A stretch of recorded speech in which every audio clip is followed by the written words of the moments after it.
حسبي ربي جل الله ما في قلبي غير الله نور محمد صلى الله لا إله إلا الله শিক্ষিতরা সব ফেল করে তাকিয়ে বসে আছে। কালকে আন্ডারপ্যান্ট পরে ঘুরতো, কেউ চিনতো না। কি করে হঠাৎ করে লটারিতে 1 কোটি টাকা পেয়ে গেছে, বলছে ওই হবে সেক্রেটারি। হচ্ছে কি হচ্ছে না? অথচ একটা দীর্ঘদিনের নামাজি, 5 ওয়াক্ত নামাজ পড়ে, সবকিছু করে, কেউ তাকে দাম দেয় না। দাম দেয়? দাম দেয় না। আল্লাহু আকবার।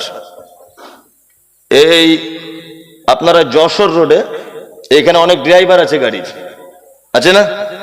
আচ্ছা, যশোর রোডে গাড়ি চালান তো, যেটা বারাসাত NH-34 থেকে ঘুরে বারাসাতের দিক দিয়ে বনগাঁর দিকে চলে যাচ্ছে যশোর রোড। যশোর রোডে এটা ইউটিউবার ভাইরা যেন এটা যেন না থাকে বলে দিলাম, তাহলে আমায় খুব মারবে।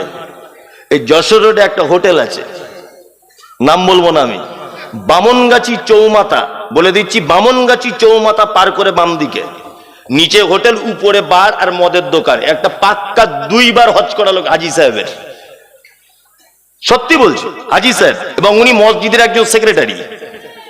আল্লাহর কসম যদি মিথ্যা কথা বলি, আমি ড্রাইভার ভাইদেরকে গোপনে বলে দেবো, নামটা জেনে গিয়ে খোঁজ নিয়ে আসবেন। এই বড় বড় দাড়ি, কাউন্টারে বসে আছে, মদ বিক্রি হচ্ছে।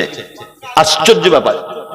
হ্যাঁ, একদম রাইট, একদম। ও চেনে, ও নামটা বলে দিয়েছে, ও চেনে। যাই হোক, ও চেনে, হাজি সাহেব মদ বিক্রি করছে। কি আশ্চর্য ব্যাপার! তার মানে সমাজ দেখেছে ওর অর্থ বেশি আছে, অযোগ্য হলেও কোনো অসুবিধা নাই।